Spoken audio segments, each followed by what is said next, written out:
My fellow flames, welcome back to another Wuthering Waves video. Today we're going to be talking about the future of Wuthering Waves. Where is Wuthering Waves going next? Because, of course, as we all know, the Wuthering Waves Renacita arc came to a close in 2.7's update, and it was a very good arc and a very good finale for the story. But now the question is, where are we going next? Where is Rover's journey going to be taking him / her next? And that's what we're going to be discussing and debating today. So if you enjoyed today's video, leave a like, comment down below, and subscribe if you are new. Without further ado, let's get into this. So if you guys remember, at the end of the 2.7 story, the architect said the next place they're going to be going is a place called Cairo or Rokai. There's like he said a name of a place where they are planning to go to continue their plans next. Now, that may or may not be a part of the new Federation. I don't think it is. I don't think Cairo, Rokai, I don't know the name, so I'm going to call it like Rokai or something like that. If you can correct me in the comments what that place is, or if you can fact check me, go back to that scene at the end of the 2.7 story and figure out what that name is, leave it down below in the comments. I would very much appreciate it. But I believe that that is not part of the new Federation. Obviously, as we know, Chisia is coming out in 2.8. And if you remember way back in the early teaser, the animated teaser, the anime style teaser, it looks like she was in a city. And in her splash art, it looks like she's sitting on a crane, which tells me she's from the new Federation, or maybe maybe Rokai. Maybe Rokai is also a cityscape area that is a part of the new Federation, or at least an off-coast area. Like Septimon is an off-coast, technically a separate city and a separate part of Renacita. You've got Raguna, which is the main area of Renacita, then you've got Septimon. So maybe Rokai is like the Septimon of the new Federation, or vice versa. I don't think, this is just my personal opinion, I don't think we are going to new Federation until 4.x. Now, the reason why I said this is because not too long ago, now there's a reason why I'm saying this, not too long ago, there was a few rumors in the Wuthering Waves community saying that 3.x is not going to be New Federation, and New Federation has been pushed back to 4.x. And maybe Rokai / Cairo, whatever the hell it is, Rokai, I'm going to call it Rokai. Maybe Rokai is the next place we're going, which is going to be like, what's Genshin Impact's current Nodcry? You know, like the Nodcry is like the area before the next big region that's in the next part of the story in Genshin Impact. Like, you've got the different regions, you've got Liyue, you've got Inazuma, you've got all of these regions, but then you've got smaller places like Nodcry. Nodcry is like the place before the big next region. So maybe Rokai is going to be that. Maybe it's going to be 3.x. And if you remember, in 1.x, it lasted from 1.0 to 1.4. It was about 4 to 6 months worth of updates, because 1.4 launched in November of 2024. November of last year. Wuthering Waves launched in May, at the end of May last year. That was a 6-month interval since 1.0 and 1.4. So maybe 3.x is going to be something very similar, where we go to Cairo, Rokai, whatever the hell it's called, and that's going to be 3.x, where it's 3.0, 3.1, 3.2, and 3.3, and then 3.4. And then 4.x, 4.0 is going to be the new Federation, the futuristic city, because if you guys remember, they have announced that the big collab, the big Cyberpunk collab, is happening in 2026. That is what is happening in 2026. So if after 2.8 we go to 3.x, then technically we could still get 4.x next year, and it could technically be when the new Federation drops, which is when the Cyberpunk collab also happens. So don't be too fearful and don't be too worried if we go to Rokai before we go to the new Federation. Like I said, maybe Rokai is also a part of the new Federation, maybe it's a separate area. We don't know, I'm sure we're going to find out, but those are my theories on what regions or what places we're going to go next. Now, where is the story going to go next? Now, since 2.7, there are many different ways the story could go. I don't think we're going to see Geshu-Lin in 3.x.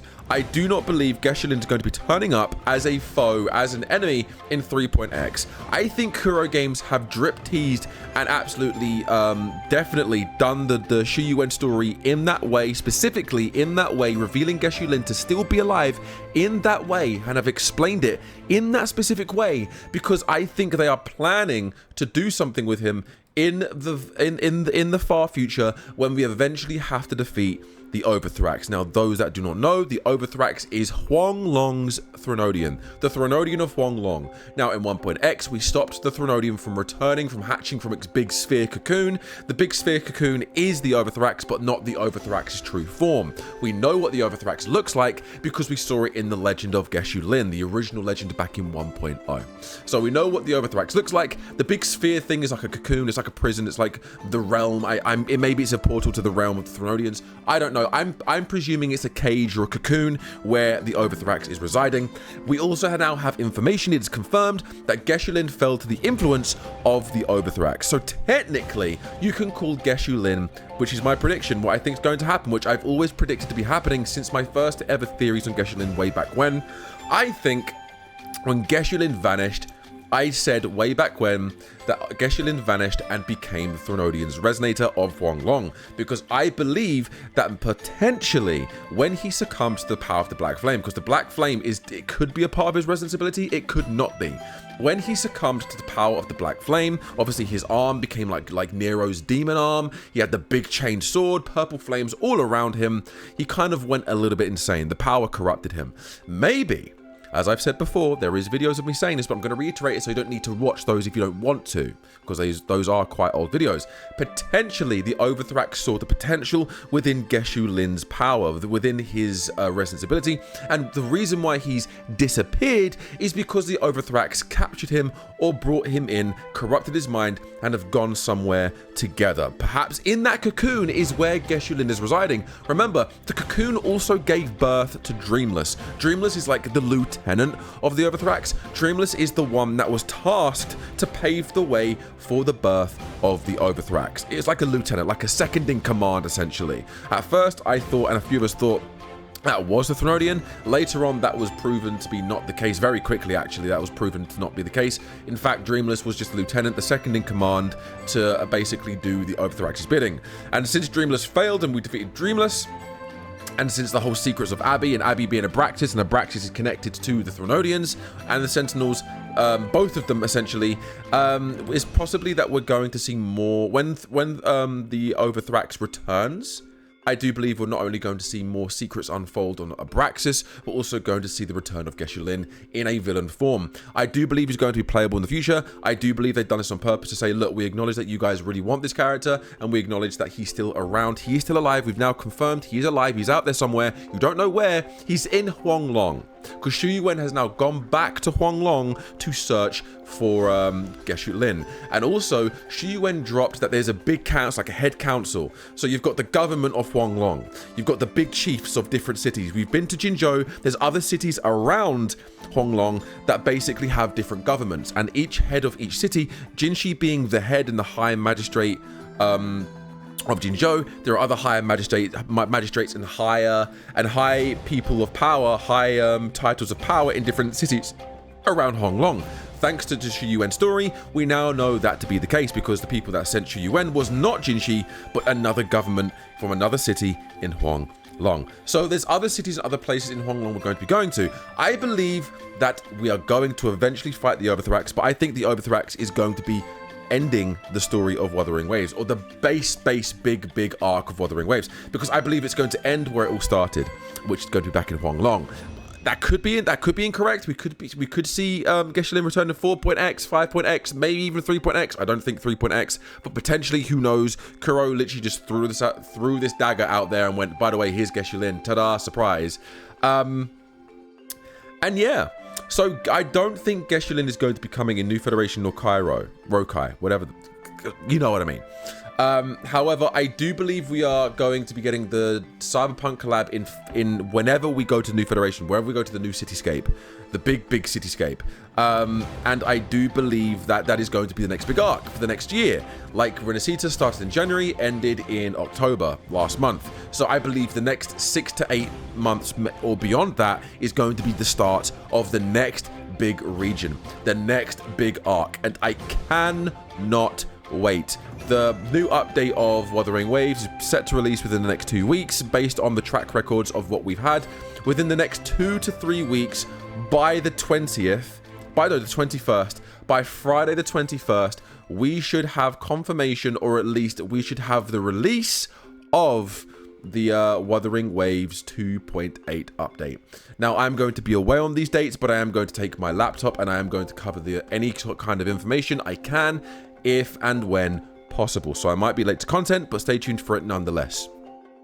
Now, I am really excited to see where Wuthering Waves goes next. I'm excited to see the secrets of Abraxas continue to unfold, because that was a huge bombshell. We knew Abby was called Abraxas because in 1.1, way back in that update, we already knew that Abby was called Abraxas, because Abby was like starting going, I think my name's Abraxas, but I like Abby better. So we called Abraxas Abby. So Abraxas isn't the big bombshell. The bombshell was how Abraxas connects to the Threnodians. Now, we don't quite know how, but because of what Leviathan said about Abraxas betraying them, it's basically calling to us saying that Abraxas was either a Threnodian or connected to them in a very heavy way.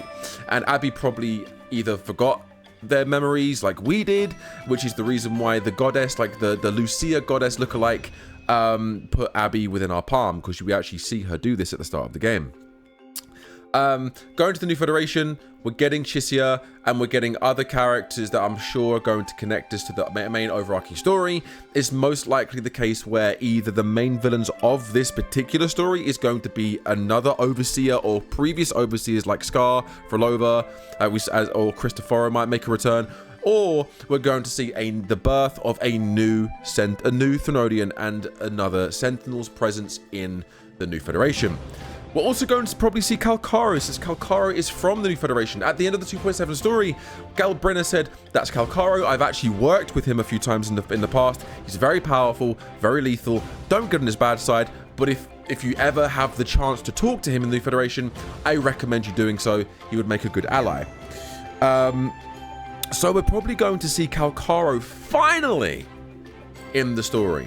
As you guys know, in the original beta, Kalkaro was meant to show up in one of the main quest lines in the CBT. That got cut after the rewrite that Kuro made to the Wuthering Waves story, so we haven't seen him at all since the launch of Wuthering Waves, and now officially he's been introduced in lore, in story, for the first time ever in Wuthering Waves 2.7. I'm very excited in seeing where Wuthering Waves goes next. I know people are worried and people are concerned about Wuthering Waves' life cycle. Do It Night Abyss recently came out, an amazing game. Chaos Zero Nightmare came out, though it's not the same genre, very good game. We've got the Changing Winds, or Forever Changing Winds, or Forever. There's like a new Chinese Do It Night Abyss kind of like game, like the same sort of genre as Do It Night Abyss, coming out this month as well. People are building hype around that. The live stream is tonight. I am going to be reacting to the live stream tonight, so stay tuned for that video. It's going to be very, very fun, and I cannot wait to see what this game has to offer. And also we have games like Arknight's Enfield set to release in February. There are other games coming out as well, but in terms of the gacha space or the sub gacha space, because obviously DNA technically isn't a gacha game anymore, or a mainstream gacha game, because all the gachas are skins. So technically it does have gacha elements, so you can technically still put it in the category, but not really, because it's not a character gacha. All of the characters are completely free. All of the duplicates are completely free. It's just skins. So if you want to call it a gacha because of the skins, you can. If you don't, then don't. But there's lots of games coming out, and obviously 2.7 was very story heavy, but not very event heavy. It was very light on the events. 2 new characters, 2 new quest lines, which were very, very good, but no events for us to sink our teeth into and to constantly play the game as regularly and as frequent as we'd like, other than game modes like fantasies, which not many people play because it's not really enjoyable for them, or TOA, because once you've completed TOA, you could put the game down and wait. But anyway, guys, That's where I think the story of Wuthering Waves are going to be going within the next year. The Cyberpunk collab is going to be really, really cool. I think we're going to be getting Lucy, and I think we're going to be getting David. You can't really have one without the other, and you can't just have one character.